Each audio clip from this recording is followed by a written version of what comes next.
और चलिए बढ़ते आगे। दिल्ली में आज भारतीय जनता पार्टी की एक अहम बैठक होने जा रही है। यह बैठक उत्तर प्रदेश विधानसभा चुनाव को लेकर होगी। भारतीय जनता पार्टी के राष्ट्रीय अध्यक्ष जेपी नड्डा ने दिल्ली में यह बैठक बुलाई है और इस बैठक में उत्तर प्रदेश विधानसभा चुनाव को लेकर चर्चा होगी। इस बैठक में उत्तर प्रदेश के कई बड़े नेता शामिल होंगे। चुनाव प्रचार अभियान समेत कई मुद्दों को लेकर इसमें चर्चा होगी और इस बैठक में जेपी नड्डा जो भारतीय जनता पार्टी के राष्ट्रीय अध्यक्ष हैं, उनके साथ स्वतंत्र देव सिंह, भारतीय जनता पार्टी के उत्तर प्रदेश अध्यक्ष, चुनाव प्रभारी समेत पार्टी और संगठन के कई बड़े नेता इस बैठक में शिरकत करने वाले हैं।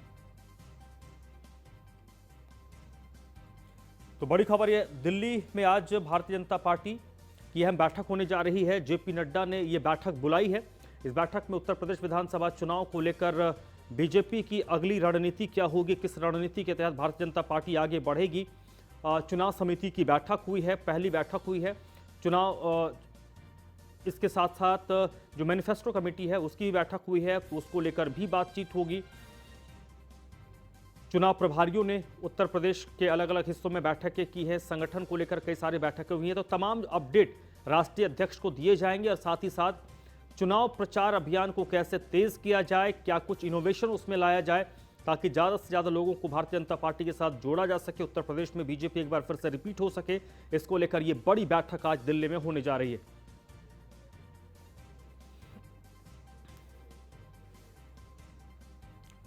तो दिल्ली में यह बड़ी बैठक होने जा रही है। इस वक्त मेरे साथ पीयूष जुड़ रहे हैं दिल्ली से और एसके वाजपेयी लखनऊ से।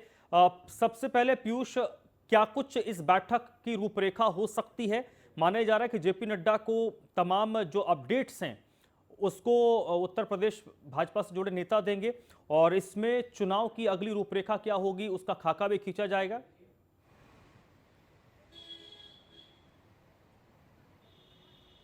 जी बिल्कुल धर्मराज, देखिए इस वक्त हम 11 अशोका रोड पे मौजूद हैं और ये बड़ी बैठक मानी जा रही है। चूंकि बैठक की जो अध्यक्षता है वो खुद बीजेपी के राष्ट्रीय अध्यक्ष जेपी नड्डा करेंगे।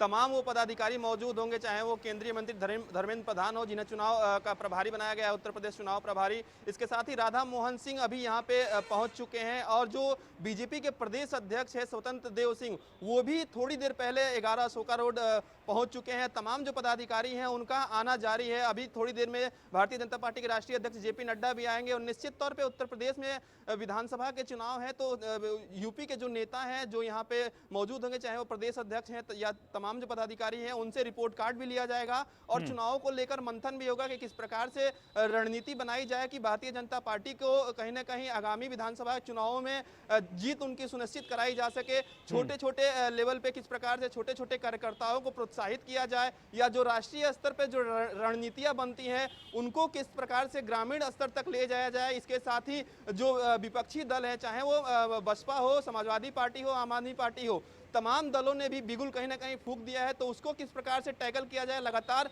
रैलियां उत्तर प्रदेश में हो रही है विपक्ष की ओर से। ऐसे में भारतीय जनता पार्टी की क्या कुछ रणनीतियां हैं, किस प्रकार से काम करना है और कहीं ना कहीं विधायकों का भी जिक्र किया जा सकता है कि किन विधायकों को टिकट इस बार देना है, किनको नहीं देना है। आप देखिए 22 नवंबर को कहा जा रहा है कि एक लखनऊ में भी बैठक होगी जिसमें भारतीय जनता पार्टी के राष्ट्रीय अध्यक्ष जेपी नड्डा मौजूद हो सकते हैं। तो तमाम तरीके की चर्चाएं चल रही हैं और निश्चित तौर पे इस बैठक में उत्तर प्रदेश चुनाव को लेकर गहन चिंतन मंथन होगा कि किस प्रकार से स्वर्ण वोट बैंक के साथ साथ गैर यादव ओबीसी वोट बैंक हो या तमाम जो जातियां हैं, लगातार आप देखिए लखनऊ में हो या अलग अलग इलाकों में लगातार भारतीय जनता पार्टी। चलिए पीयूष, ठीक है पीयूष, आप मेरे साथ बनी रहिएगा।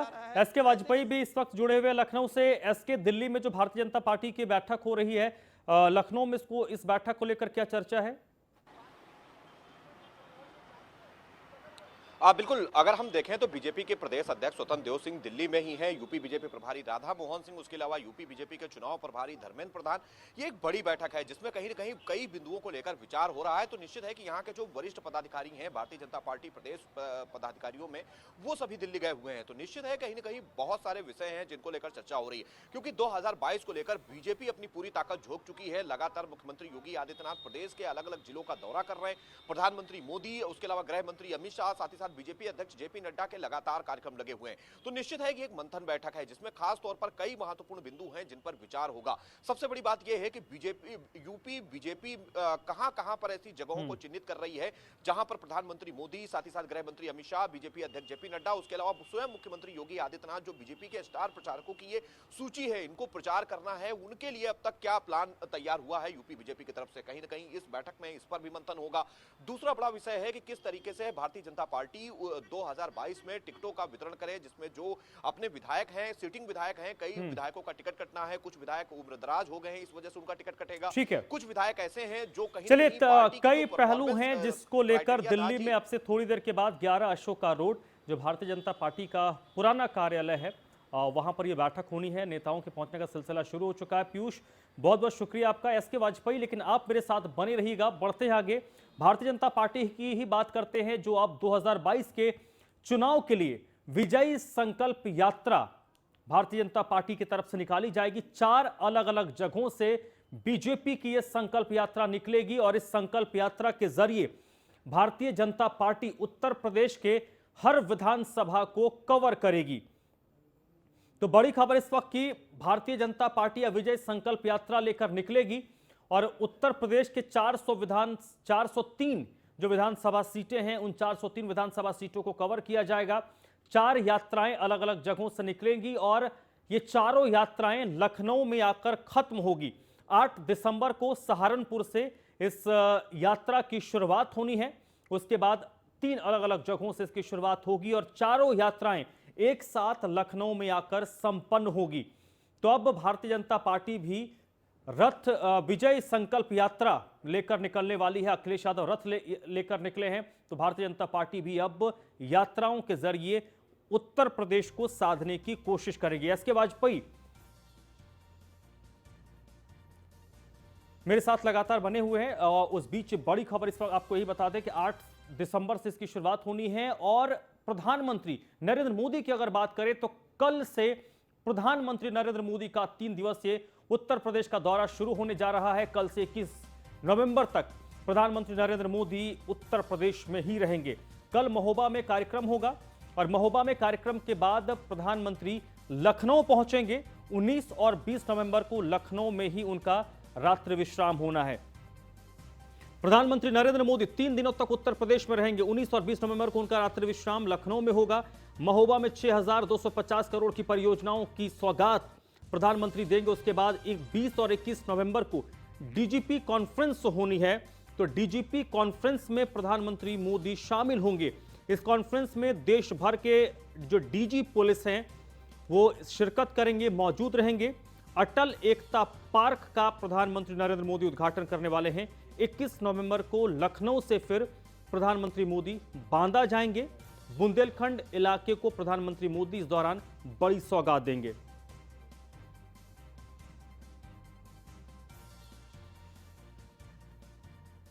एसके वाजपेयी मेरे साथ लगातार बने हुए हैं। अनुज भी मेरे साथ महोबा से इस वक्त जुड़ चुके हैं। सबसे पहले अनुज, प्रधानमंत्री का दौरा होना है महोबा में, क्या तैयारियां हैं, किस तरीके का उत्साह भारतीय जनता पार्टी के कार्यकर्ताओं और नेताओं में दिख रहा है? बहुत बड़ी सौगात मिलने वाली अगर कहें तो ये बुंदेलखंड के लिए सबसे बड़ा अवसर है, जहां खुद प्रधानमंत्री कल 19 तारीख को 2:45 पर महोबा आएंगे और वो अर्जुन सहायक परियोजना जो 2593 करोड़ से बनकर तैयार हुई है उसका लोकार्पण करेंगे। उनके साथ में जो है आनंदीबेन पटेल और केंद्रीय जल शक्ति मंत्री भी साथ में है। तो कुल कर देखा जाए तो 1 लाख लोगों का जो है यहाँ इंतजाम किया गया है और बड़ी परियोजना है और इससे 3 जिलों के जो किसान हैं उनको लाभ होने वाला। महोबा, हमीरपुर, बांदा, तो यहाँ के जो किसान हैं उनके अंदर भी एक उत्साह है, क्योंकि बुंदेलखंड जो है सूखे के नाम से जाना जाता है। अगर पूरे देश में अगर बुंदेलखंड का नाम है तो लोग कहते हैं कि वहाँ सूखा है।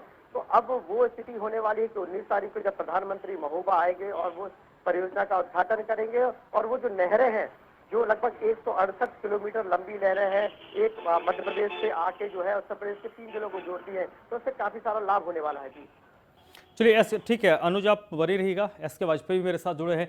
एसके वाजपेयी 3 दिन प्रधानमंत्री उत्तर प्रदेश में रहेंगे, ये बड़ा इंपॉर्टेंट है और लंबे वक्त के बाद और संभवतः पहली बार ऐसा होगा कि 3 दिनों तक एक साथ प्रधानमंत्री यूपी में होंगे। तो पॉलिटिकली भी इसका बहुत महत्व है, एक बहुत बड़ा मैसेज कन्वे होगा। बिल्कुल प्रधानमंत्री मोदी लगातार उत्तर प्रदेश में अपने कार्यक्रम कर रहे हैं। हमने देखा है, चाहे वो लखनऊ रहा हो, वाराणसी रहा हो, और उसके अलावा झांसी में भी कल प्रधानमंत्री मोदी थे, और उसके बाद अब बुंदेलखंड के 2 और जिले शामिल होने वाले हैं, जिसमें महोबा और बांदा का भी नाम है। तो निश्चित है कि बुंदेलखंड को लेकर लगातार प्रधानमंत्री मोदी काम कर रहे हैं। एक वक्त था अभी जहां प्रधानमंत्री मोदी ने पूर्वांचल एक्सप्रेसवे का उद्घाटन किया था, उसके बाद अब बुंदेलखंड का भी होना है।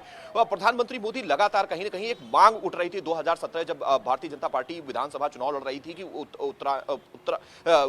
पूर्वांचल और साथ ही साथ बुंदेलखंड ये 2 अलग राज्य बना दिए जाएं। उसके बाद भारतीय जनता पार्टी की सरकार ने कोशिश की कि इन दोनों राज्यों में जो समस्याएं हैं उनको दूर किया जाए, रोजगार के अवसर बढ़ाए जाएं, इंफ्रास्ट्रक्चर को मजबूत किया जाए।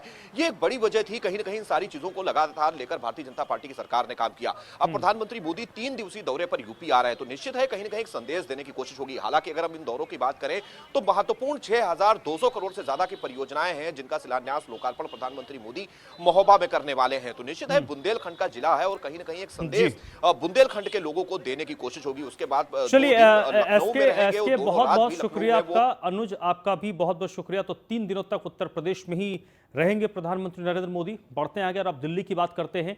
दिल्ली के मुख्यमंत्री अरविंद केजरीवाल ने कहा है कि 2025 तक यमुना की सफाई कर दी जाएगी। अरविंद केजरीवाल ने कहा कि नाले की सफाई को लेकर दिल्ली सरकार के प्रयासों को लेकर उन्होंने कहा कि ओखला, रिठाला समेत कई जगहों पर नए सीवरेज ट्रीटमेंट प्लांट बन रहे हैं। इसके अलावा जो पहले से बनी प्लांट है वो पुराने हिसाब से चल रहे हैं, इसलिए उनकी तकनीक बदल रहे हैं ताकि पानी सीवर का साफ होकर निकले। दिल्ली के मुख्यमंत्री ने कहा कि दिल्ली में कई सारे गंदे नाले बह रहे हैं, इसलिए अलग टेक्नोलॉजी का इस्तेमाल कर उन पानी की सफाई करेंगे और कुछ नालों को डाइवर्ट किया जाएगा।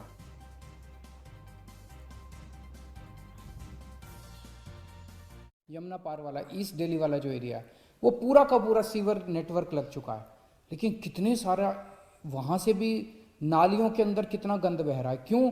क्योंकि कई लोगों ने सीवर के कनेक्शन नहीं ले रखे, वो अपने घर की गंदगी नालियों में बहा देते हैं। तो अब उनको दिल्ली सरकार उनके घर तक के सीवर खुद लगाएगी।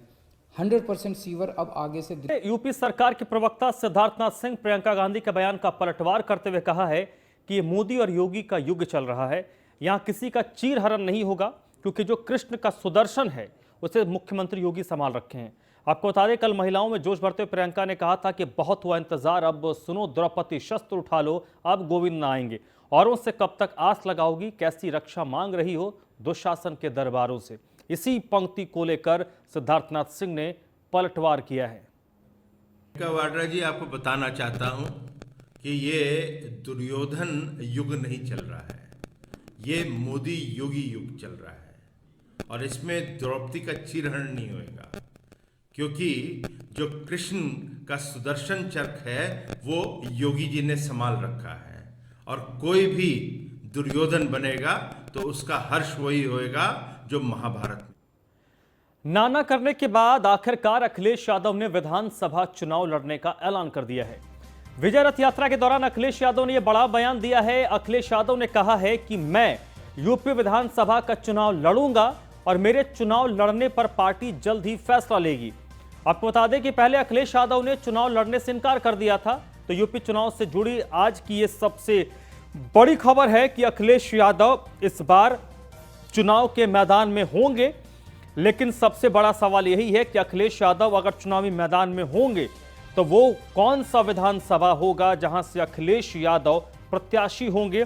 इसको लेकर अभी भी संशय बरकरार है। हालांकि ये आधिकारिक ऐलान नहीं है, क्योंकि अखिलेश यादव ने कहा है कि मैं चुनाव लड़ूंगा और पार्टी इसको लेकर जल्द ही फैसला लेगी। यानी कि जल्द ही ऑफिशियली समाजवादी पार्टी की तरफ से बताया जाएगा कि अखिलेश यादव चुनाव लड़ेंगे और उसके बाद फिर इस बात को लेकर भी बहस होगी कि अखिलेश यादव किस क्षेत्र से लड़ेंगे, कौन से विधानसभा का प्रतिनिधित्व करेंगे।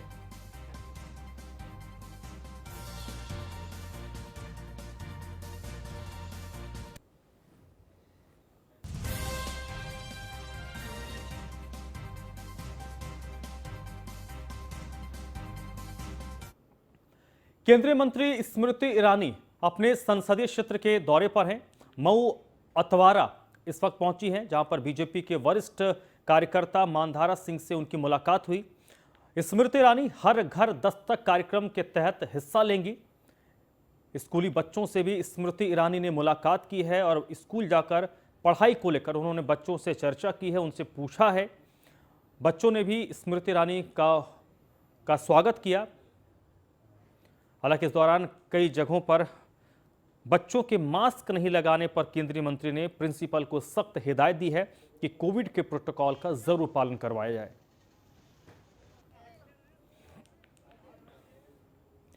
उत्तर प्रदेश के डिप्टी सीएम केशव प्रसाद मौर्य ने कांग्रेस और अखिलेश यादव पर निशाना साधा है।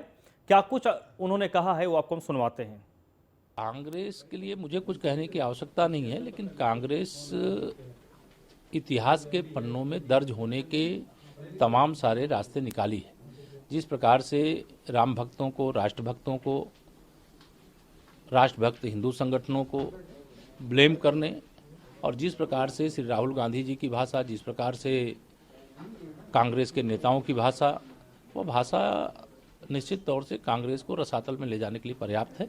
बाकी वो कांग्रेस का अंदरूनी मामला है। कांग्रेस का अंत निकट दिखाई दे रहा है, वो अंत की ओर बढ़ रहे हैं, ये उनका विषय है, मेरा विषय नहीं। श्री अखिलेश यादव जी ये जान लें कि सपा, बसपा, कांग्रेस तीनों मिल जाएंगे तो भी इनकी सफाई ठीक से जनता कर चुकी है। वो भूल जाते हैं 2014 में इनको सफा करके बाहर भेज दिया, 2017 में इनको बाहर भेज दिया, सत्ता में थे, 2019 के लोकसभा चुनाव में ये बुआ भतीजे मिल गए तभी जनता ने इनको खदेड़ दिया। तो यह मुगालते में है। इनको यह लगता है कि कुछ गुंडे, अपराधी, माफिया उनके कार्यक्रम के आसपास दिखाई दे जाते हैं तो इससे वो चुनाव जीत रहे हैं। मैं ये मानता हूँ 100 में से 60% से अधिक वोट भारतीय जनता पार्टी का है। 300 से अधिक सीटें फिर हम लोग जीतेंगे, फिर उत्तर प्रदेश में भारतीय जनता पार्टी की सरकार बनेगी और अखिलेश यादव जी मुंगेरी लाल के हसीन सपने देखते रह जाएंगे। भाजपा को हराएंगे हराएंगे हराएंगे, लेकिन जब रिजल्ट आएंगे तो फिर वो विदेश चले जाएंगे।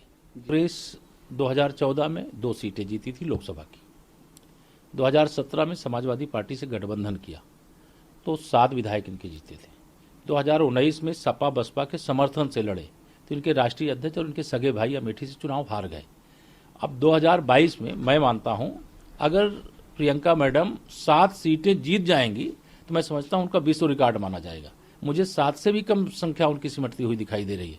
बयान वीर हैं, कांग्रेसियों के बयान, सपाइयों के बयान, बसपाइयों के बयान और भी छुटवाइये और कटवा दल जो हैं उनके बयान आप देखिए तो बयान तो उनके आसमान छूने वाले रहते हैं, लेकिन जमीन पे उनके पास कुछ नहीं है। हापुड़ में लूटपाट के बाद महिला की हत्या का पुलिस ने खुलासा किया है।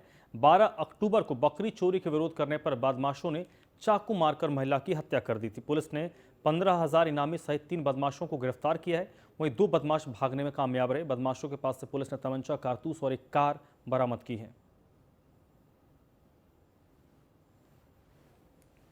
ये दिनांक 12/10/21 के सुबह में कुछ जो असोड़ा गांव है, थाना हापुड़ देहात में पड़ता है, वहाँ पे एक महिला के घर में जो बकरी चोरी करने की घटना हुई थी, जिसमें महिला का जब विरोध किया गया महिला के द्वारा तो उस पर चाकू से हमला किया गया था। उसमें उसको महिला को हॉस्पिटल में एडमिट करवाया गया। कुछ टाइम के बाद उपचार के दौरान उसकी मृत्यु हो गई थी महिला की। इसी मुकदमे में इसमें 302 का मुकदमा भी लिखा गया था। इसमें एसओजी टीम और हापुड़ देहात की पुलिस टीम के द्वारा 3 अभियुक्तों को गिरफ्तार किया गया है जो इस घटना में इन्वॉल्व थे। ये बुलंदशहर में पोस्टमार्टम हाउस के कर्मचारियों की लापरवाही सामने आई है, जहां पर शव को बदल दिया गया और परिजनों ने दूसरे के शव को दफना दिया। सच्चाई सामने आने के बाद जमकर हंगामा हुआ, जिसके बाद पूर्व विधायक गुड्डू पंडित ने पहुंचकर परिजनों को समझा बुझाकर शांत करवाया। बताया जाए कि 2 अलग अलग सड़क हादसे में 2 बच्चों की मौत हुई थी। मामले में सीएम ने बोलने से मना कर दिया। ऐसा रात वो बच्चे का 2 बच्चे आए जी। अब चेहरा पहचान में नहीं आ रहा था कतई भी। अब गलती से वो बच्चा और कोई ले गया जी। और उनका बच्चा इधर रह गया, जिनका खुर्जा वालों का जी जी। तो उसकी वजह से मिसअंडरस्टैंडिंग हो गई, तो दफना दिया गया था बच्चा, दफना दिया गया। अच्छा। और अब ये दोनों में कंप्रोमाइज हो गया कि हम भी मिट्टी दे देंगे उन्हें। तो बात तो एक ही है जी, मिट्टी वहाँ भी देनी थी, मिट्टी यहाँ भी।